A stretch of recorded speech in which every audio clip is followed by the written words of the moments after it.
parecido muy interesante el caso de Juan Manuel con toda la parafernalia de la hemeroteca. Algo que nunca o casi nunca publicamos y que forma parte realmente de la historia y de la crónica de la investigación. O hemos visto en el caso del equipo de Francisco, Antonio y Ana, una cosa que me ha parecido también fascinante, que es la capacidad para recrear con el estilo de la época biografías de calles, de casas y demás. Las ciudades, las casas y las calles tienen vidas y esas vidas se pueden captar también incluso a través de las imágenes. Intervenciones muy rápidas.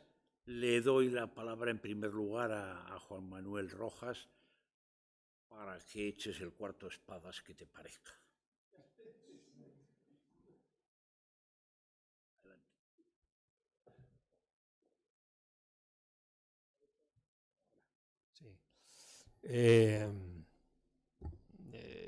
Yo en general lo que os he comentado es una problemática que es general y hay muchas veces que todavía, aunque ya, como decía el otro día, lo estoy dejando, pero sigo en los últimos años y algunas veces les comento a compañeros y digo, vuelvo a experimentar cosas todavía de hace 30 años.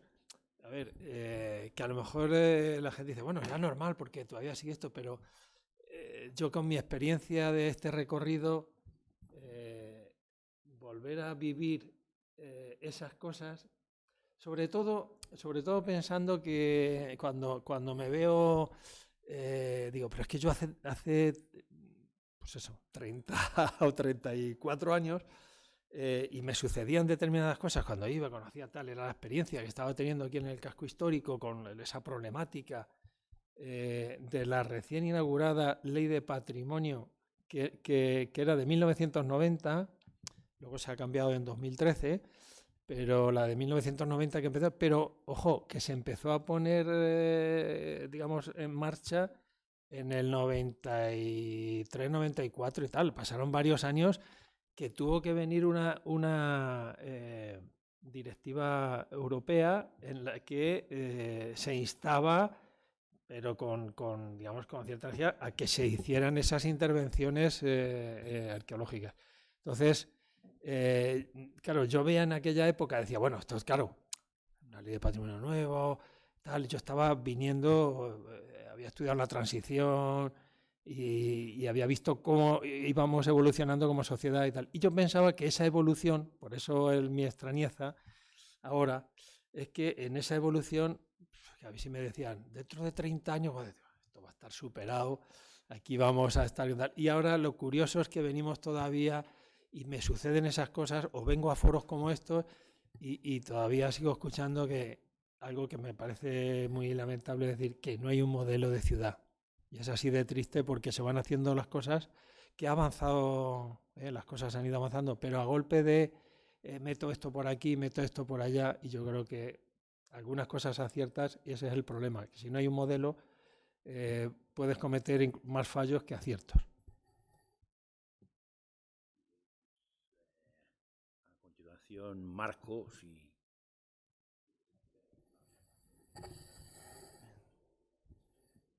Sí, nada, yo con el caso de Coruña creo que, y que supongo que se aplica a otras ciudades, creo que más que técnicos se deben gestionar la arqueología. Yo siempre digo, no soy arqueólogo, trabajo en arqueología, porque yo creo que la arqueología no solo nos deberíamos dedicar las personas que sabemos leer el registro arqueológico, podemos identificar piezas, etcétera, sino que también deben participar arquitectos, urbanistas, sociólogos, etcétera, porque al final no deja de ser el resultado debe ser el resultado de la sociedad, de un trabajo colectivo, la valorización del patrimonio arqueológico, y que por lo tanto se debe gestionar formando equipos. Si no es muy difícil, muchas veces los proyectos recaen sobre personas. Cuando esas personas fallan, los proyectos se paran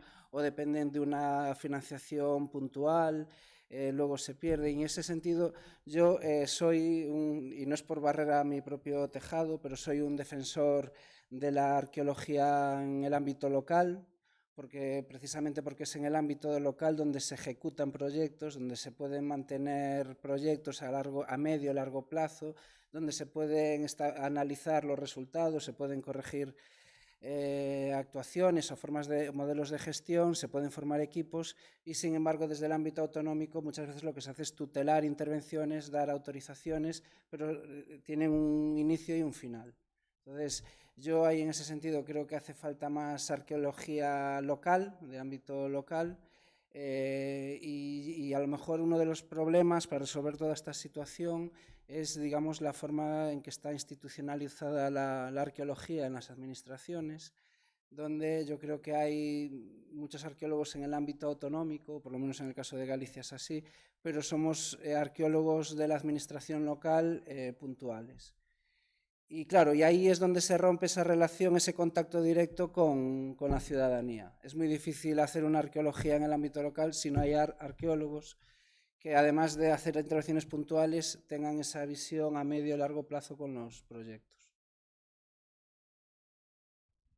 Yo creo que el gran reto que tenemos en la actualidad es cómo combinar lo que en alguna ocasión se llama una especie de triángulo mágico, que son los sitios arqueológicos y las excavaciones, los museos arqueológicos y el último lado, que es el más descuidado, la gente, la ciudadanía, las poblaciones locales.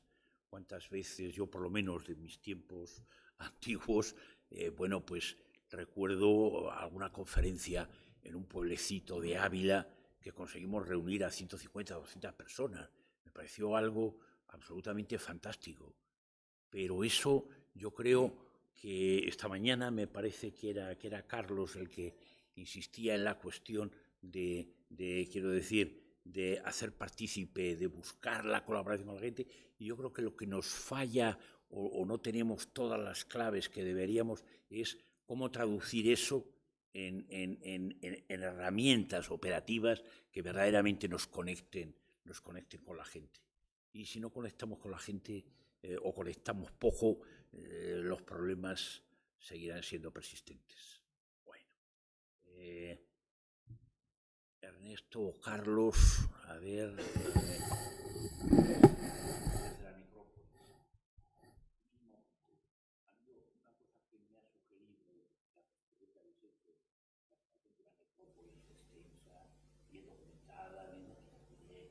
¿Habría dinero o medios, por ejemplo, para conseguir estudiar esa población a través de la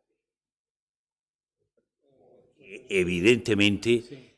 Más de 200 tumbas con los individuos con esas características, la posibilidad fascinante de poder empezar ahí a reconstruir afinidades. Bueno, en algunos casos se están pudiendo, en otros contextos europeos, sacar grupos, linajes, etcétera, que es algo que es otra frontera.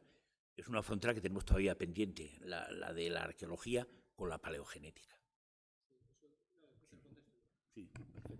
Sí, sé que se ha pedido en el Museo de Guadalajara, que es donde están depositados los restos ahora, creo que hay un estudio que se va a hacer de genética. Todavía no sé de qué muestra de individuos y demás, pero vamos, me lo han dicho que está en marcha.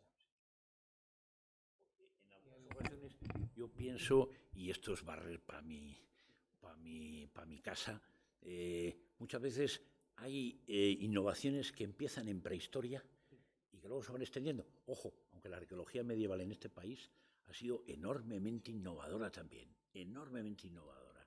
Pero claro, ahora, por ejemplo, están estudiando el equipo de la Autónoma de Barcelona las poblaciones argáricas, las relaciones de las tumbas dobles, los enterramientos infantiles, que están sacando unas conclusiones verdaderamente espectaculares, Y el conjunto que tenéis en ese cementerio, desde luego, es absolutamente único. El problema de eso es quién paga eso. ¿De dónde sale la financiación? Entonces volvemos un poco a lo que hablábamos esta mañana. Pero, por ejemplo, hemos visto como un proyecto puramente de investigación, como el que nos ha presentado Luca esta tarde, es capaz de dar resultados mucho más multidisciplinares que una excavación a gran escala con 200 y pico enterramientos.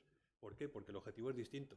El objetivo es, por lo que hemos hablado también esta mañana, y lo has dicho tú al principio de la sesión esta tarde, es como financia quien financia, el objetivo es que el arqueólogo salga de allí lo antes posible y con los resultados menos dañinos posibles para el proyecto. Este es el caso de lo que hemos excavado Ernesto y yo. No es el caso de lo que está excavando Luca en Atienza. Entonces depende un poco de dónde sale esa financiación. Parcialmente del Museo de Guadalajara, genial. La única alternativa, desgraciadamente operativa, acaba siendo encontrar a investigadores, en este caso, por ejemplo, trabajando en paleogenómica, que permitan utilizar esos datos para hacer ese estudio. Pero claro, eso es absolutamente azaroso. Eso la administración normalmente no quiere saber nada y, bueno, puede haber un equipo de investigación que le interese o no haberlo y los huesos, con todo respeto, dormir otro sueño largo hasta que algún investigador se acuerde de ellos. Bueno, Luca. Sí, yo como habéis dicho, parece que ¿no? vengo como de un mundo feliz, ¿no? En ese sentido de efectivamente que hay... bueno, por otro lado también te da, yo creo, nosotros por lo menos el grupo de investigación ISMO a lo que pertenezco, creo que también nos da también mucha responsabilidad porque al final es un dinero colectivo, ¿no? de todos. Y lo que tú decías de no olvidarnos de la persona es una cosa que nosotros, por ejemplo, siempre tratamos. Por ejemplo, te puedo decir en Atienza, lo mismo que tú dices, el 4 de agosto he pillado de Granada, he ido a Atienza para dar una charla en la iglesia del pueblo. La iglesia se ha rellenado, pues que al final te alegra, dice, de haber hecho esto, ¿no? de llegar a la gente. Ahora, cuando los últimos días de la excavación, el fin de semana del 5, el 6, si no me equivoco, de octubre, también estamos organizando con el ayuntamiento una jornada de puerta abierta para que todo lo que están ahí, porque el pueblo, a pesar de en época medieval de haber sido tan grande, hoy en día creo que cuenta menos de 400 personas y claro, ya no conocen todos porque son un grupo de 20 que vamos para arriba, para abajo todo el rato y no preguntan. Entonces tenemos que llegar al mismo tiempo que también nuestra tarea, también estamos en contacto con las escuelas del pueblo para que intentar generar también una dinámica de cambio, ¿no? Con las generaciones que vendrán para poder, porque esos son trabajos de todas formas que son muy largos, como dice, 30 años después. Yo he hablado también con otra gente que, bueno, vosotros quizá que tenéis justo ese recorrido, se vuelve atrás hace 30 años, pensaba, dentro de... Y al final te encuentro hoy en día que... sí, no, entonces son creo, resultados que se van viendo así. Entonces, bueno, eso, yo vengo aquí quizá con un caso totalmente distinto, pero como digo, tenemos esa sensibilidad, esa responsabilidad, la trabajamos mucho, lo hablamos mucho y intentamos llevar a cabo. Y sí, y de todas formas, con lo que tú dices también vinculado a los proyectos, a veces hay investigadores que están buscando como locos. Porque tienen proyectos, pero no tienen el material. Entonces ahí no sé cómo puede haber esas formas de conexión. A veces nosotros nos encontramos en congresos, en conferencias, entonces, pero con lo que decía sobre la genética, efectivamente, ahora mismo sé que también en época medieval acaban de hacer, creo, en una necrópolis en Tudela, han hecho ese tipo de estudio con resultado de saber muchísima información sobre eso. Entonces creo que también hay que quizá a veces o buscar o tener la suerte, como dice, pero hay posibilidad, yo creo. Lo esperanzador en cualquier caso es que por lo menos hay muchos arqueólogos que ya sienten que hacer esa tarea de divulgación, de acercamiento a la gente, a los escolares, etcétera, es parte del trabajo y parte de la profesión. Yo diría incluso que una parte enormemente importante. Lo otro es más complicado, porque claro, encontrar a paleogenetistas que tengan medios, que quieran estudiar eso y tal, claro, eso ya es lo que se convierte en algo puramente azaroso. Y yo creo que eso, la única vía de poder progresar sería que las administraciones, en lugar, con todo respeto, de dedicarse a algunas de las cosas que se dedican, pues trataran, por ejemplo, de articular grandes proyectos que pusieran en contacto a arqueólogos y arqueólogas de distintos ámbitos, con otros especialistas en genética, en otras disciplinas, es decir, que por lo menos crearan la infraestructura para organizar proyectos de ese estilo. Y esa información, la única que lo tiene son las comunidades autónomas. Es decir, la relación de todas las excavaciones, de los avances, de cómo se encuentra la situación, la tienen ellas. Yo creo que ni los arqueólogos en los museos, ni en las universidades, ni en la arqueología profesional tenemos esa información. Y eso tiene difícil arreglo, si no es, insisto, a través de las administraciones autonómicas. Muy bien. Bueno. Vale. Bueno, y a mí me gustaría agradecerles a todos por estas conferencias, ha sido muy interesante, de verdad. Quería además añadir algo que dijo el profesor Ruiz Zapatero, que además de los arqueólogos y las administraciones, también estamos los museos, y para la divulgación, pero no solo, también para la conservación de material. Y a veces yo trabajo concreto en el Museo Nacional de Arte Romano de Mérida, pero que es un museo dedicado sobre todo a material arqueológico. Pero yo no hablo solo de ellos, sino hay muchos museos que, al menos desde mi punto de vista, a veces tengo la sensación de que está lloviendo cada vez más material desde el cielo y nosotros lo conservamos, pero lo almacenamos, porque no hay espacio expositivo suficiente para todo. Pero es que nuestro objetivo no es solo exponerlo, es también estudiarlo. Y habría que impulsar, en mi opinión, y creo que no sé si los demás técnicos están de acuerdo o no, pero sobre todo impulsar proyectos de investigación que nos incluya y que incluya la idea de ir a estudiar y trabajar en los materiales que están acumulando polvo en los almacenes, que es algo, en mi opinión, una de las grandes lacras de la arqueología española, porque es que ha habido mucha excavación en la especulación inmobiliaria, muchísima, y se acabó, ya está, se quedó ahí. En la administración central y en la administración autonómica está en buena medida la clave. Es vergonzoso, y subrayo la palabra, que los museos, empezando por el Museo Arqueológico Nacional de Madrid, no tienen el reconocimiento de organismos de investigación. El Ministerio no lo reconoce. No hay conservadores de museos o conservadoras que puedan promover proyectos porque no tienen capacidad para ello. Hace poco, en una reunión en el arqueológico, se lo dijimos al ministro Urtasun y al secretario de Estado, que eso es una situación inadmisible. O que museos vaya un ciudadano a hacer entrega de una pieza o comunique una pieza y le digan en el museo que lo sienten mucho, pero que no tienen sitio ni medios para guardarla. Eso no solo no crea conciencia ciudadana a favor de la arqueología, sino que me temo que lo que hace es precisamente destruirla. Y hay cosas que están en nuestras manos y otras que no. Insisto, que el Museo Arqueológico Nacional y cualquier otro museo de España que debería tener plena capacidad para hacer investigación, está reconocido por la ley. Esa capacidad de los museos, en la práctica no pueda liderar un proyecto de investigación en arqueología. Es increíble, es verdaderamente increíble. Es una situación única en Europa. Sí, en Alemania, en Inglaterra, en todas partes, los museos son OPIs, o sea, pero es una situación de la ley de ciencia.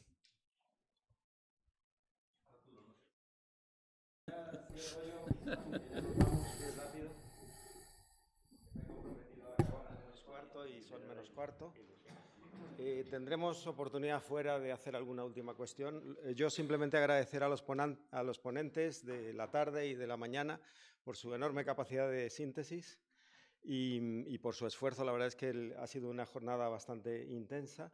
Y esta tarde yo creo que ha sido muy interesante. Lo de La Coruña a mí me ha dejado muerto por una sencilla razón, porque ha venido un político y 2 técnicos de la administración. Es decir, yo creo que es algo para empezar ya a pensar en ello, ¿no? Que tenemos que ir todos de la mano si queremos gestionar y gestionar eficientemente. O sea que yo creo que sois ejemplo espectacular. Y al resto, bueno, tengo un montón de comentarios que haceros y ya os iré contactando poco a poco. Al resto de los asistentes, muchas gracias por venir. Y nada, hasta la próxima. Muchas gracias.